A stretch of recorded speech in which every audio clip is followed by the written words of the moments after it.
We all are gonna die. We all are gonna die. We all are gonna die. We all are gonna die. Why don't we help each other prepare for it? Without death there could not be life. I'm talking about end of life conversations, conversations about the end of life. Death and dying, grief and loss, conversations about the end of life. Hello, loved ones, here and beyond the veil. I'm the Reverend Wakil David Matthews. For this special Halloween episode, we thought it would be fun and interesting to spend some time looking at the cultural differences between what we do here in the United States, our Halloween celebrations, and then the ones that other cultures do around the world.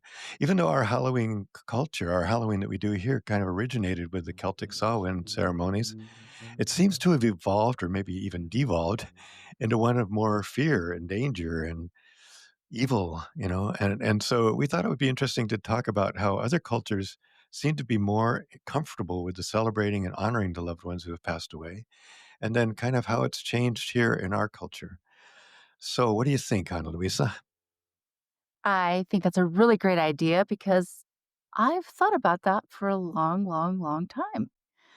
As some of you have heard before, I was raised Pentecostal, and I remember being a kiddo who heard about Halloween at school and at my Mhm. Bluebird troop. And, it was always like a mixed bag because I wanted to be a part of it, but my parents were always told that it was a satanic ritual and that Right. we had to be very careful, that it's a night where so much demonic activity happened. So, growing up, sometimes they'd have like these church slumber parties or, for kids so that they'd Yeah. give us candy, but keep us in the church Keep you and safe. to be safe, right? And Yeah, yeah. so, I was just always flummoxed by this whole notion that were, we had to hide from Halloweeners. Mhm, mhm. And it was it was interesting because I think when I was in junior high, I kind of thought I would just start looking to see what it originated from. And I could understand, like, I didn't even know what a pagan was. Like what's a pagan, right? Right. And so now that you and I are enjoying each other's company and death positive spaces, Mhm. I love that we're going to talk about this because I think there's, like you said, there's been such a change from what Halloween might have originated as to Mhm. what we see as a multi-billion-dollar capitalist function that keeps people afraid and not really wanting to get closer to the conversation about death, which Yeah. is what it came from. Yeah, So, yeah. It's really true, and I was thinking that, it has kinda become like all the other holidays that came from the pagans, just right. another one of those things that we turn into buy something, buy these costumes and get yourself out there and scare people, and that whole scary thing of, putting graves and Yeah. skeletons and all this stuff, yeah, Yeah. right, Yeah. all Yeah. that Yeah. stuff coming out. Yeah, I mean, if we look back this time of year in the Northern Hemisphere, it's the shortest days of the year, and so we have these long nights, and you can imagine, back in the day, that people were sitting around with not much else to do. It was cold, and at least in, like I said, Northern Hemisphere, and they started to think about and maybe feel that sense that the veil was thinner, and so maybe we can actually have some celebration and conversation and with each other and with the people who have gone before. Yeah. And you see that over and over again in the cultures around the world until it gets here and does what it does here. Right. Yeah. So what I found out this afternoon was indeed the Celts, lots and lots of iterations ago, Hmm. would count All Hallows Eve Day, which they didn't call it that, they called it Samhain. They considered that the halfway point between autumnal equinox and winter solstice. So it's that halfway point that they would mark on their own like natural calendar. Hmm. And I love that they probably did do a lot of slaughtering of animals Right. and start trying to put all their harvest food away because now it's cooler. The Hmm. food can keep a little bit. and that what they did set aside this time to honor everybody who had passed during the year Yeah. and came together. And then it became like a community function where food gets made, apples were brought in for kids probably, Mhm. and people were discussed in, like, the past tense. Yeah, yeah, Or maybe yeah. not so much past tense, but because they were like, tonight they're still out there Yeah, they're here with us, wandering yeah. around, right, and so Samhain is the beginning of All Saints' Day, which I guess I read that 9th century, the Catholic Church said, "Enough of this pagan stuff. It's ours. We" I thought it was kind of funny. It was like, "We're gonna create the party. You Yeah. come to our party and don't go to your party." Right? To these pagan, these dirty people, these dirty farmers, because pagan actually means, like, people of the land, so, Yeah, yeah. uh I can kind of imagine the big bonfires and people all yeah, sitting around and like looking around and kind of feeling that sense of our ancestors are right here with us. Let's have a yes, conversation. Let's have a celebration. Let's feed them. Let's dance with yes. them. Let's sing, you know. I mean, Mhm. we had that wonderful Irish The person come reverend on, yeah, yeah, that do the Revenant songs. mhm, Um, that was beautiful, and and that is something that's again, that's in Ireland, that's pretty much harking back to these times. mhm, These songs were about connecting to the dead, you know, and reaching out to them and saying, "Hey, let's have a party," you know? yeah, Um, and I love that, and of course, the wake, the idea, and we also looked into other European countries that did like after the All Saints Day would be the after All Souls Day, the next day, November 1st and 2nd. And I think it was in Austria that All Souls Day was a time for everybody to go out and visit all of their loved mm, ones at the graveyard and to go to their mhm, graves and to put candles and food and same kind of thing. You know, just really mhm, celebrate that these people aren't gone. They're still in our hearts. They're still a part mhm, of us, and we want to mhm, say hello. You know, mhm. what a wonderful, sweet way to look at things instead of, "Oh my god, let's make each other scared." Yeah, and, it's a lot of different things for me. I also feel Yeah. like, uh the rise of Christianity also did away with a lot of these very natural and loving Yeah. ceremonies that people would do to keep connected to one another and those who were on the other side of the veil. But, so just as a kind of a cross reference too, los Días de los Muertos, because it's 2 days Mhm. just like they do in Austria. And what I didn't realize, it's like the Catholic Church wanted you to celebrate the death of all the saints, which Mm, I'm like, mhm. okay, whatevs, like, I didn't know them, but, for my tradition, we spend November 1st honoring all babies who have died, dead children, Mhm. pets, all those that we consider, like, saintly by their own right, Yeah, and yeah. so, Real saints. real saints, yeah, saints we know, and so, we usually have a lot of kids come over and do their own little thing, talk about death.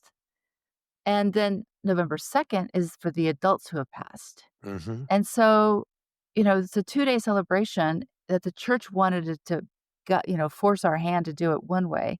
But Right. here we have now there's a continuation for me in my mind. It's like All Hallows Eve. Mhm. It's the night before we start this tradition to spend time with our ancestors. This is when we do all the cooking. This is when we do, getting the food prepared and setting up the bonfires. And one thing I also found out about was that the bonfire that was made that evening would be the fire that you took home to light your Right. winter fire to keep Yeah. it, to which I imagine is to Easter, because Mm. that Oh, is the yeah. next time that you let the fire die out and you Mhm. start a new one and begin that fire to take you through another season. So all these very lovely and earth Yeah, yeah, connected. nurturing yes, Yeah, yeah, traditions. yeah. Yeah, we lost sight of those, unfortunately, and in our culture only, I think, well, maybe only, there's other cultures. A lot of the Western cultures have lost sight of those Mhm. under the influence of Christianity, mostly. Maybe the other Abrahamic religions have contributed to that. But in any Yeah. case, that losing sight of that has separated us from that which is real, that that connection to the earth, and Mhm, that we try to reclaim with all of what we're doing, and the mystic practices, and mhm, the time mhm, to trying to get back into the earth and be with the earth and be grounded and present, and celebrating and saying thank you. mhm. All those things that we spend most of our time talking Yeah, about, thinking about, trying to do, our yeah, practices to try to bring that back into our world. mhm. Something else that occurred to me is, like, they were thankful for that time too, but they also acknowledged the end of that season, right? Yeah, The trees have probably lost their leaves, the grasses have become drier. There is a very deep fear of dying through the winter because of the cold. Do we have enough food? sure. Do we have enough, fuel for our fires? Mhm. And so death is present. Yeah, It's yeah, it's around. It's like walking around and being like, "Who do I get this year?" Right? exactly. Um, so truly, it is the veil is thin.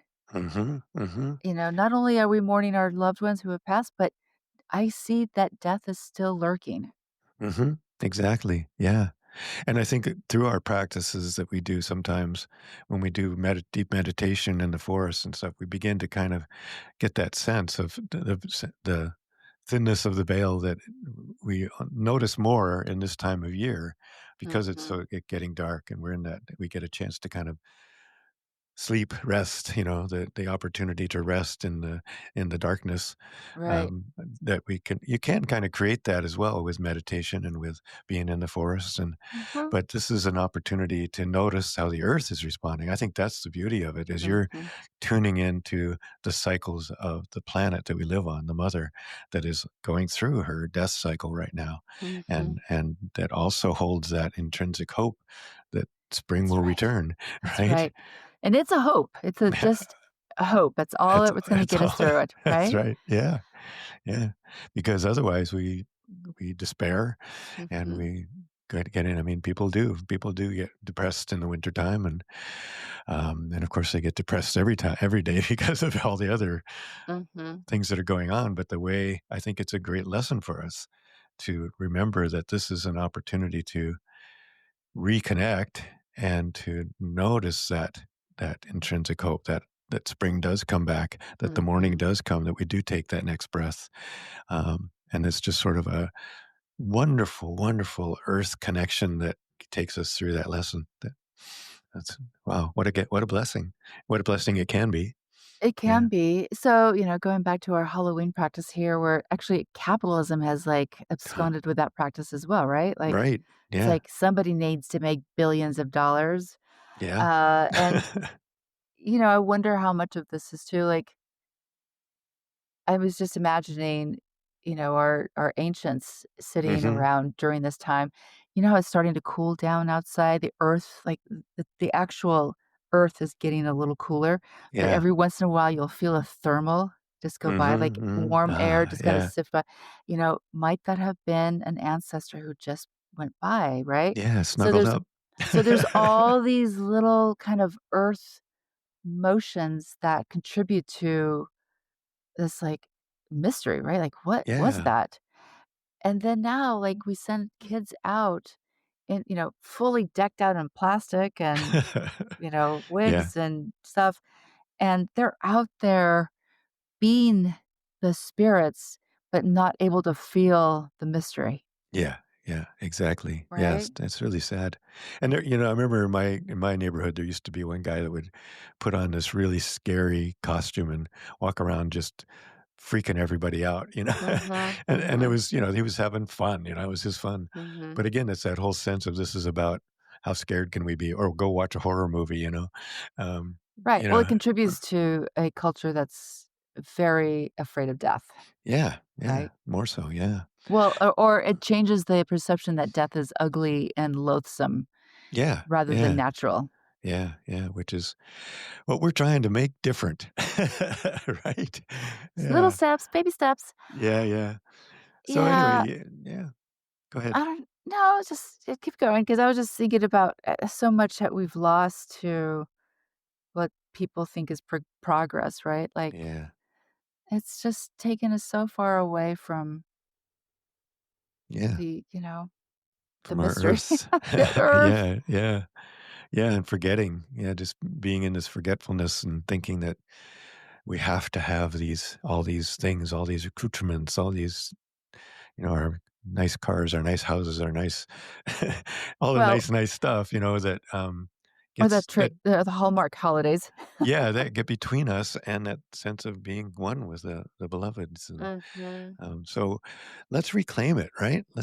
How about that for a call to action for everybody? Let's see if we can reclaim this and mhm, maybe start having celebrations with your loved ones more around the Samhain version mhm. or around the Dia de los Muertos or the even second half of The All the All Hallow All Souls Day. Souls, Yeah. yeah, Just right. spending that time remembering that those people haven't left and that they are still with us and that we can say thank you and we can bring out a bunch of food and share our food and our flowers and Mhm, our sticky rice or whatever, I remember the Asian ones that we looked at were, the hungry ghost days in China were right. also the same thing. They would bring out lots of food Mhm, and flowers and just let's all get together again, gather around and mhm. celebrate this time of year. So we have that opportunity. We can change. We can make We that change. we do have the opportunity something that I've never really understood, but so I guess, like, Veterans Day? Is it Veterans Day or Memorial Day in May? Hmm. When people go to visit veterans Yeah. plots, right? Not Hmm. necessarily everybody, it's just so does the US have any kind of holiday to go to their loved one's grave? I don't think so. I think that's the only one. And some people do on Memorial Day go to their loved ones too. I think Mhm, they get that opportunity. I mean, I think it's something so deep in our DNA that if we find a way or if we open ourselves to it. mhm, So many people we've talked to though on the podcast have mentioned that they've never ever been to the grave sites of their family. It's mhm. not something that's done That's anymore. For one commonly thing, done. Mhm. yeah, for one thing, we're so spread out that the grave sites may be 2,000, 3,000 ways miles away, Right. and Huh. even if they weren't, how many of us go and visit them? It's not a thing here as much as it is, and I think these cultural things we've talked about all sort of lend themselves to remembering. Mhm, Let's go visit them. Let's go to the grave, and mhm. let's see that place where we left them behind. Yeah. Agreed. Well, that's our call to action for all of you. Yes, it is. Think about it. Think about ways you can change this kind of disconnect. Find ways that you Well, can reconnect. and maybe Halloween is a really great opportunity to talk about death. Absolutely. Because what Yeah. is it, with your community or your loved ones that either bring a sense of horror and fear, or is it a natural ending, end of the season, autumnal delight? Yeah. Yeah. Yeah. Which one is it? Which one are you fostering in your own space? Exactly. Yeah, I remember talking about in our, class about preparation for end of life that we should have a day of the year where we just get everybody together that we love and talk about how we wanna die, That's right. you Wasn't it know? Dead Day? Yeah, yeah, yeah, Your death Dead party, Day. right? Or dead party, Death like party. That's right. birthday, death day, yeah. And, yeah, so maybe Halloween's a perfect time for that because it really Maybe it does is. part of our DNA. If we let it, it can just really connect us back to the really, really ancient stuff that we know Mhm, is in there that we can feel. mhm, It's an opportunity. mhm. So, what a great way to talk about this stuff. Thank you for I spending agree. time, Well, Annalouiza. thank you for making space for us to, be curious about what this actually means. And also, I hope more people are curious about why they do certain things. Like, Right. people just spin their wheels doing the same thing over and over again without having a value system around what it is that they're doing. I'm like, Yeah. "Why are you doing this?" Right. This is one good example, and there are many, many more. That's right. So, Yeah. reclaim it. Yeah, yeah. So, please come back and see our next podcast, Yes. and, there's so many great people coming up. Can't wait to see you all there. That's So, right. happy everything. Happy everything. Adios. Adios.